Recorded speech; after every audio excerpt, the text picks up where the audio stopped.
तो लगभग 1 लाख से ज्यादा लोग स्वामी जी के आशीर्वचन एवं दर्शन करने पहुंचे थे। सभा स्थल पर पहुंचते ही वहां उपस्थित जन समूह ने फूलमाला व राजस्थानी साफा पहनाकर स्वामी जी का भव्य स्वागत किया। इस जनसभा में उपस्थित जन समूह ने राष्ट्र निर्माण के जिस कार्य में स्वामी जी लगे हैं, उसमें अपना पूर्ण समर्थन व समर्पण व्यक्त किया। आइए आपको दिखाते हैं इस कार्यक्रम के कुछ अंश। ये पूरा कार्यक्रम आप आज रात्रि 9 बजे से संस्कार चैनल पर देख सकते हैं। तथ्य, आंकड़ों और प्रमाणों के साथ, दस्तावेजों के साथ इस बात को कहना चाहता हूं कि अब तक जो करीब 1000 लाख करोड़ रुपए देश विदेश में जमा है, वो इनके बाप दादे का नहीं है। वो हम 125 करोड़ लोगों का हक है। जो कुछ चंद लोगों ने लूटा है वो हमें वापस लेना है और आगे से भी हिंदुस्तान को लूटने से बचाना। अभी भी हर साल करीब 10 लाख करोड़ रुपए की लूट होती है। हिंदुस्तान का कुल जो बजट बनाया जाता है वो करीब 5.5 लाख रुपए का बजट कहा जाता है, जिसको आप कहते हैं प्लान एक्सपेंडिचर। हिंदुस्तान के बजट का दुगना तो यहां लूट ही लिया जाता है। आप लोगों को ऐसा लगता है कि हिंदुस्तान एक गरीब मुल्क है। मैंने कहता, स्विस बैंक एसोसिएशन का एक ऑफिसर आकर के भारत में कहता है, India is a not poor country but Indians are poor because of corruption and black money. आपसे मैं एक बात दिल से पूछना चाहता हूं, आप में से कितने भाई बहन हैं जो चाहते हैं कि काला धन आना चाहिए? जरा हाथ उठा के रखना, ये देश और दुनिया के लोग देख ले। मैं आपसे पूछता हूं, काला धन आना चाहिए? भ्रष्टाचार मिटना चाहिए?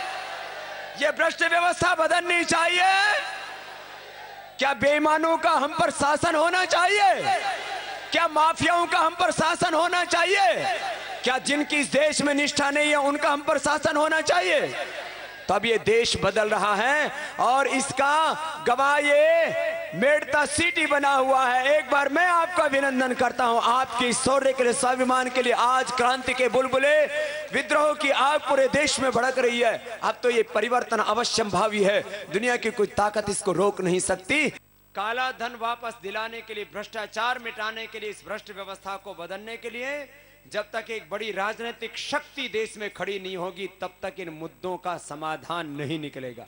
इसलिए इस बार कम से कम 300 ऐसे सांसद संसद में भेजना जो काला धन देश को दिलाएं, इस भ्रष्टाचार को मिटाएं, इस भ्रष्ट व्यवस्था को बदलें। इस तरह की एक पूरी रणनीति बनानी पड़ेगी। उसका अब बस थोड़ा सा वक्त रह गया है। ये देश हम 125 करोड़ हिंदुस्तानियों का, और हम सब मिलकर के इसे बचाएंगे और आगे बढ़ाएंगे।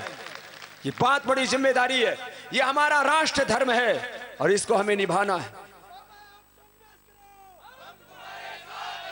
तो ये भाई एक आवाज दे रहा है, मैं सभी से पूछ लेता हूं, हमारे इस अभियान के अंदर काला धन लाने के लिए, भ्रष्टाचार मिटाने के लिए, इस भ्रष्ट व्यवस्था को बदलने के लिए, भारत को फिर से विश्व गुरु, विश्व की सबसे बड़ी आर्थिक आध्यात्मिक महाशक्ति बनाने के लिए कितने हाथ हमारे साथ हैं? आपकी निष्ठा अखंड है, मैंने पहले ही कहा।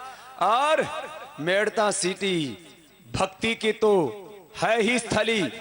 अब आपका शौर्य और स्वाभिमान देख करके मुझे लग रहा है जैसी भक्ति और जैसी शक्ति मेड़ता सिटी में है, अपने आप में एक मिसाल है। पूरे देश को प्रेरणा लेनी होगी यहां से। भाई बहनों, आप में बहुत उत्साह, बहुत जुनून है, बहुत जोश है। बोले बाबा बस अब कब बदलेगा? महायोगी श्री अरविंद ने कहा था, ये भागवत मुहूर्त का समय है। पथ में बाधाएं आना स्वाभाविक, पथ का विधान और भागवत मुहूर्त के नाम से उन्होंने 2 छोटे छोटे लेख लिखे थे। अब ये भागवत मुहूर्त का समय है और अभागे हैं वो लोग जो भागवत मुहूर्त आने पर भी सोए हुए हैं। पथ में बाधाएं, कठिनाइयां, प्रतिकूलताएं आएंगी। हमें शाश्वत का प्रतिनिधि बन करके व्यक्ति में और व्यवस्था में, व्यष्टि में, समष्टि में, मनस्थिति में, परिस्थिति में, सब जगह भगवत्ता का अवतरण करना है। और अब तो भगवत्ता का अवतरण हो चुका है। अब तो 2014 से एक नए युग का निर्माण प्रारंभ हो जाएगा और भारत विश्व विजयी होकर के पूरे विश्व का नेतृत्व करेगा। ये होना है, ये भगवान का विधान है। भारत का भाग्योदय अब कोई रोक नहीं सकता। अब नए भारत का निर्माण होगा। ये महंगाई, ये बेरोजगारी, ये गरीबी, ये बेबसी, लाचारी अब ये चंद दिनों की बात है।